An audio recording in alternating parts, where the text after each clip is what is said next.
석파천은 그와 같은 광경을 보고 그만 놀라 입이 딱 벌어졌다. 지난번 자연도에서 시체로 가득 찬 배에 올랐을 적보다 더욱 심한 공포에 휩싸이고 말았다.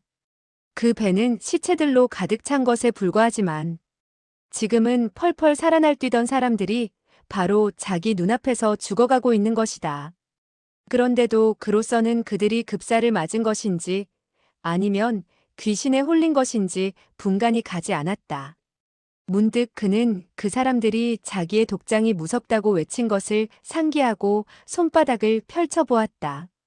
두 손바닥에는 핏빛처럼 새빨간 구름송이 같은 것이 나타나 있었고 그 주위로 남색의 무늬가 무수히 나 있었다.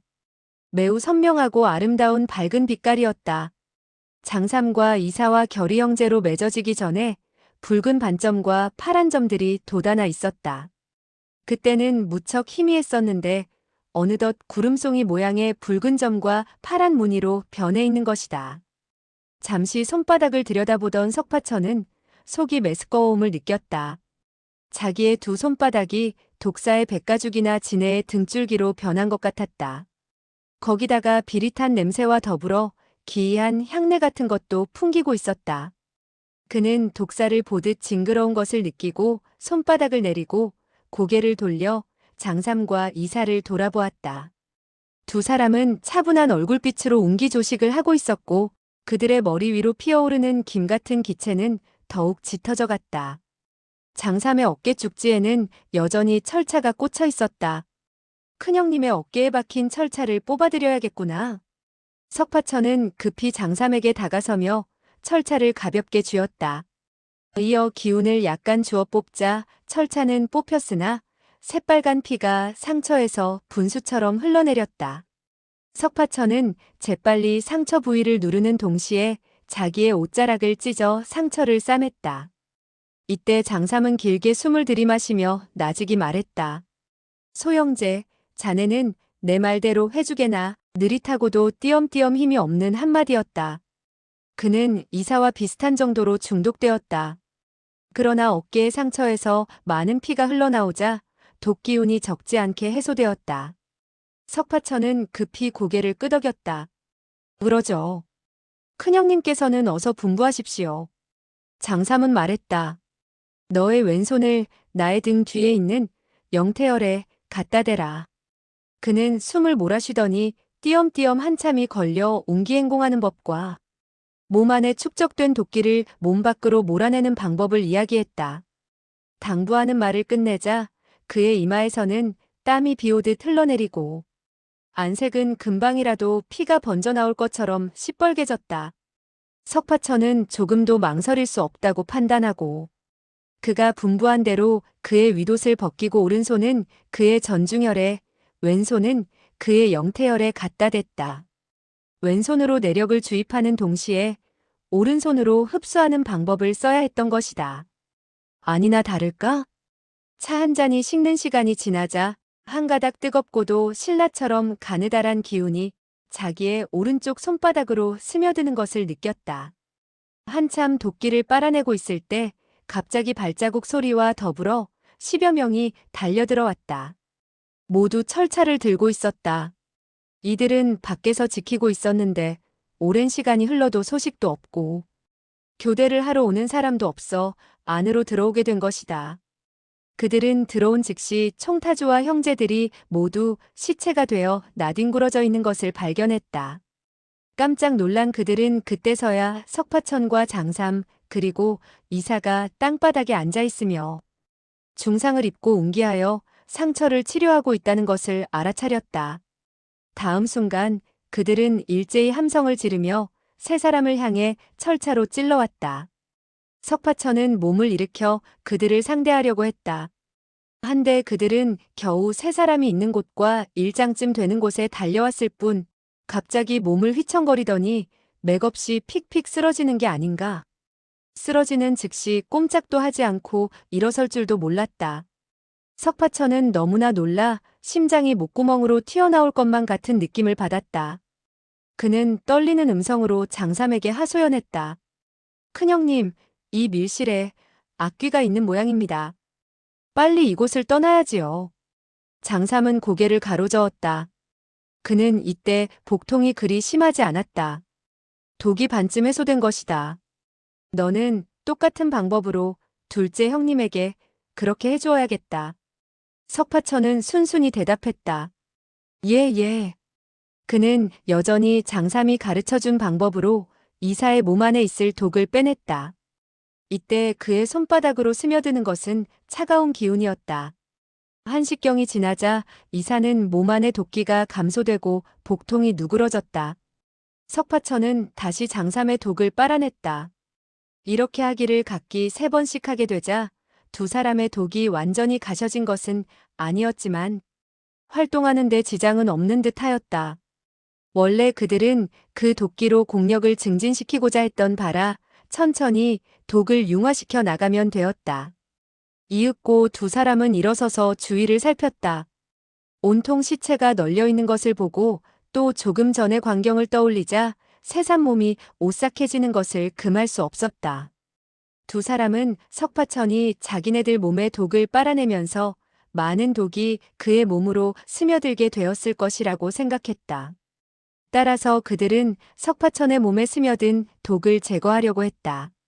석파천은 겁을 집어먹은 얼굴이었지만 독에 중독된 증상은 전혀 보이지 않았다. 두 사람은 희한한 일이라고 감탄을 하는 반면 여간 고맙게 생각하지 않았다. 두 사람은 철차회의 사람들이 그의 장풍에 맞거나 스치기만 해도 목숨을 잃는 것은 바로 석파천의 체내에 축적되어 있는 독이 퍼져나왔기 때문이라는 것을 잘 알고 있었다. 그리하여 밀실의 대청에는 독기로 가득 차게 되었고 이를 조금이라도 들이마시면 중독되어 쓰러지는 것이었다. 그러나 장삼과 이사는 웬만한 독에는 견딜 수 있어서 쓰러지지 않은 것이다.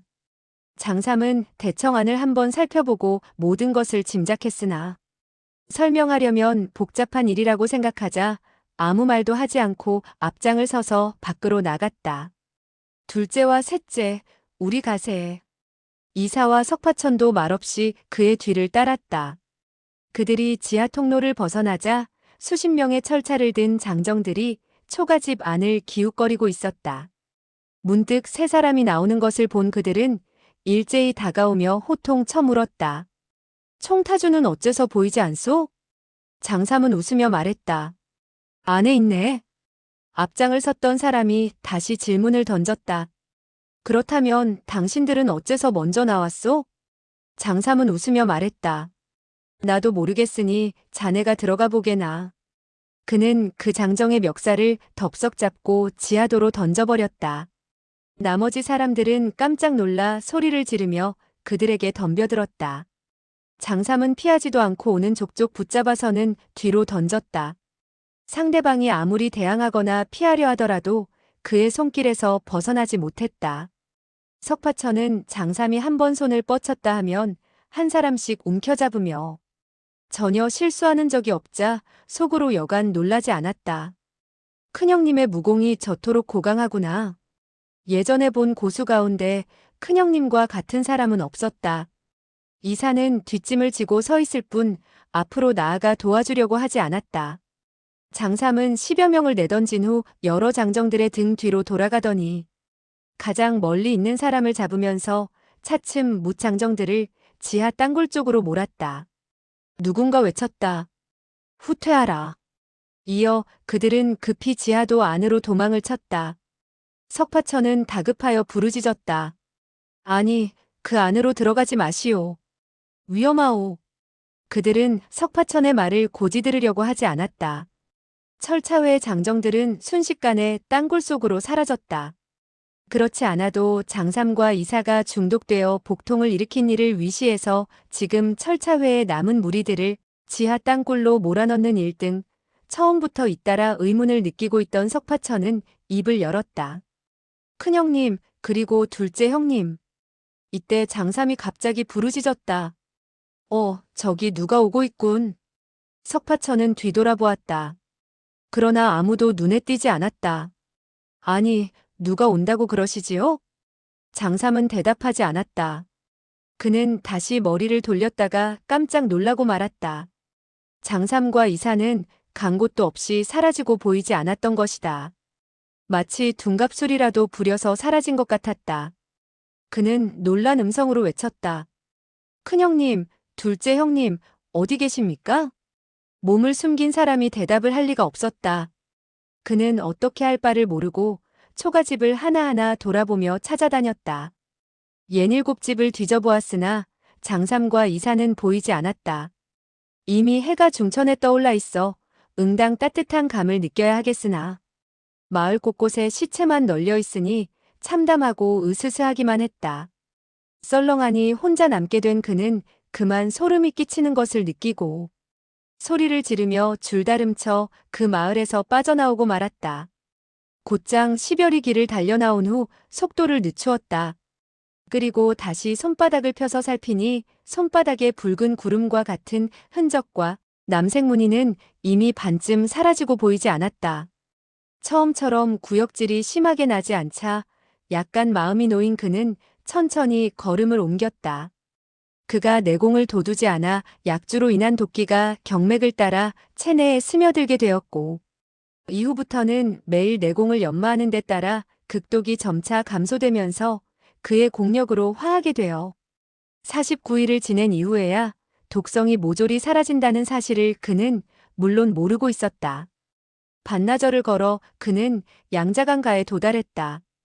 그는 양자강가의 대로를 따라 하류 쪽으로 걸어갔다. 정오에는 한 조그만 고을에서 국수를 사 먹고 다시 동쪽으로 나아갔다. 그는 산천 구경을 하듯 천천히 걸었다. 해질 무렵에 그는 어느 숲가에 이르게 되었다. 숲속의 나뭇가지 사이로 누런 담장이 드러나 있는 것이 아마도 도관이나 절이 있는 것 같았다. 석파천은 가까이 다가가 보았다. 아니나 다를까 그곳에 도관이 있었다. 웅장하게 세워진 도관인데 문 앞에 널따랗고 잘 가꾸어 놓은 청석을 깐 길이 있었고 산문 앞에는 두 도사가 검을 메고서 지키고 서 있었다. 도사들은 누런색의 도포를 입고 있었다. 두 도사는 석파천을 보자 급히 그에게 다가왔다. 한 명의 도사가 그에게 물었다. 무엇하러 온 녀석이냐? 옷차림이 남루한 데다가 좀 모자라는 듯 보이고 또 나이가 젊은 사람이 사방을 기웃거리자 반말로 다그친 것이다. 석파천은 그런 말투에 조금도 개의치 않고 웃으며 대답했다. 그저 산책을 하고 있소이다. 이곳은 화상이 사는 절이 아닙니까? 은자로 밥을 사 먹고 싶은데 되겠소? 그 도사는 노해 부르짖었다. 이런 멍텅구리 같은 녀석, 내가 화상으로 보이느냐? 우리들은 밥을 파는 사람이 아니니 일찌감치 돌아가. 그는 겁을 주듯 다시 엄한 어조로 말했다. 여기서 서성거리다가 다리 몽둥이가 부러지기 십상이니 그리 알아라. 다른 젊은 도사는 검자루에 손을 가져가며 그를 매섭게 노려보는 게 금방이라도 검을 뽑아내려 칠 것 같은 기세였다. 석파천은 말했다. 나는 단지 배가 고파서 당신들에게 돈을 주고 밥을 사 먹겠다고 했을 뿐이오. 누가 당신들과 싸우고 싶댔소? 좋은 말로 합시다. 내가 어찌 당신들과 싸우고 싶겠소? 그는 말을 마치고 몸을 돌려 걸어갔다. 나이가 비교적 젊은 도사가 노호를 터뜨렸다. 너는 뭐라고 나발을 불었느냐? 그는 즉시 석파천을 향해 달려왔다. 석파천의 말은 진심이었다. 그는 철차회 사람들과 대청에서 한바탕 싸운 것을 매우 후회하고 있었다. 그는 다시는 남과 싸우고 싶지 않았다. 그 도사가 달려오는 것을 보니 살기가 등등하여 그는 냅다 도망을 쳐서 숲속으로 뛰어들었다. 두 명의 도사는 껄껄 웃었다. 중년의 도사가 말했다. 그 멍청한 녀석이 약간 겁을 주니까 꽁무니가 빠져라 도망을 치는군. 석파천은 두 명의 도사가 따라오지 않자 마음을 놓고 사방을 둘러보았다. 날은 이미 저물어 있었다. 그는 과일을 따먹고 허기를 달래야겠다고 느꼈다. 그러나 숲속의 나무들은 소나무나 삼나무, 백양나무 따위로 열매가 열리는 나무는 한 그루도 없었다. 그는 산등성이 위로 올라가 사방을 살폈다. 바로 아래에 그 도관이 자리 잡고 있는 것이 보이는데 전후 좌우에 수십 칸이나 되는 집들이 서 있었고 뒤에 부엌 쪽에서 밥 짓는 연기가 모락모락 피어오르고 있었다. 그는 다시 다른 집들이 있는가 찾아보았으나 부근의 인가라고는 전혀 보이지 않았다. 석파천은 밥 짓는 연기를 보자 더 이상 참을 수가 없었다. 도사들이 사납게 싸움부터 벌이려고 하지만 무슨 음식이든지 있으면 집어먹고 은자만 놓아두면 되지 않겠는가 하는 생각에 그는 도관의 뒤쪽으로 내려갔다. 연기가 피어오르는 곳을 대충 가늠하고 담장을 끼고 달려가다가 마침 연문이 반쯤 열려있는 것을 발견했다. 재빨리 사방을 둘러본 그는 잽싸게 안으로 들어갔다. 이 무렵 날은 완전히 어두워져 있었다.